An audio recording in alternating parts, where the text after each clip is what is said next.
Late yesterday afternoon, two important things happened at the Alberta legislature. First, Danielle Smith's UCP government delivered a lackluster throne speech. Second, they tabled the bombshell Alberta Sovereignty Act. Let's deal with the throne speech first. It promised that between now and the next provincial election in May, the Smith government will have three priorities: inflation, healthcare, and dealing with what they describe as federal government overreach. To say that their plans for dealing with the first two of these three issues are thin would be an understatement. On inflation, for example, some Albertans will be getting a one-time check for $600. There will also be small rebates for utilities, but there was no plan to stop price gouging by usually profitable oil, gas, and utility companies.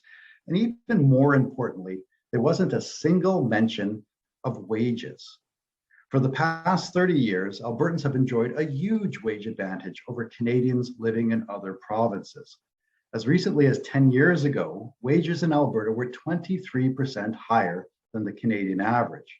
But under the UCP, the Alberta wage advantage has eroded dramatically.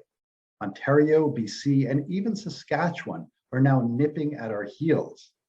At the same time, no province has a worse record than Alberta when it comes to keeping pace with the recent spike in inflation.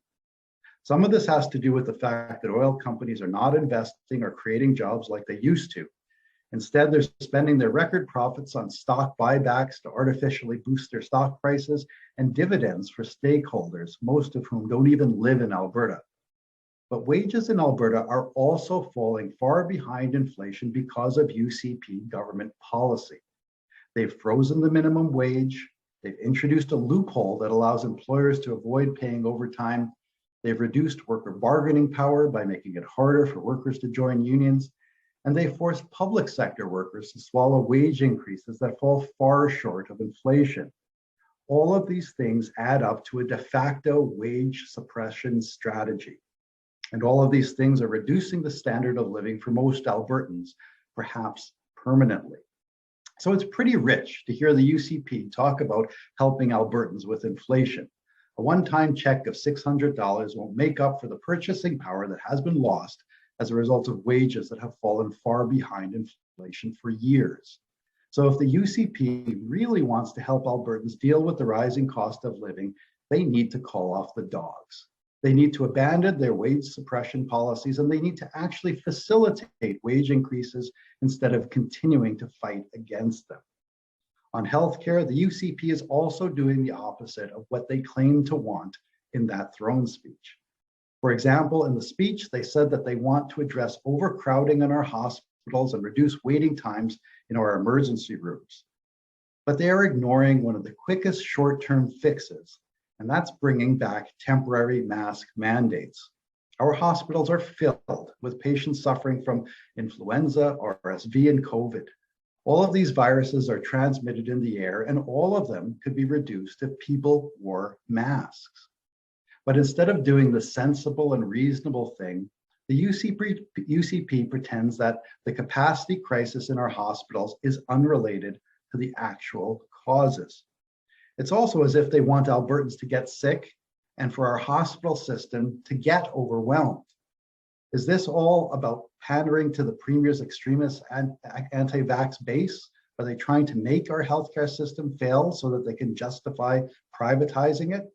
It's hard not to conclude that the answer is yes to both of those questions. That leads me to the Alberta Sovereignty Act. The UCP frames it as a mechanism to deal with overreach by the federal government.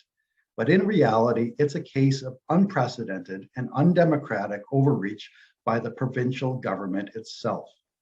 They want to give themselves the power to rule federal legislation unconstitutional, which is a power that is supposed to be reserved for the courts. They want to give themselves the power to amend legislation without debate in the legislature, which flies in the face of our democratic parliamentary traditions. And they want to give themselves the power to force municipalities, school boards, and other provincial agencies to defy federal laws. And finally, they want to limit the ability of Alberta citizens to challenge them in the courts. All of this is certainly unconstitutional. It's also undemocratic, and it's going to be profoundly destabilizing for our province.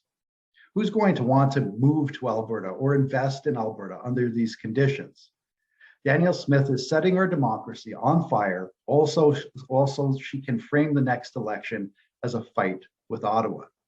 So she's creating chaos to draw attention away from the fact that she doesn't have a real plan for inflation or the economy, and to draw attention away from her dangerous plans for healthcare, education, pensions, childcare, and on many other issues.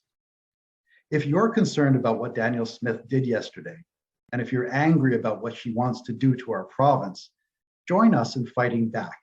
Specifically, join the Workers Demand Better campaign at www.workersdemandbetter.ca. Alberta workers and Alberta citizens deserve better than this. We deserve better quality public health care. We deserve a real plan to maintain our standards of living in the context of the current inflation crisis. And we deserve a government that respects and protects our democracy, not one that is willing to shred it as a mere election tactic.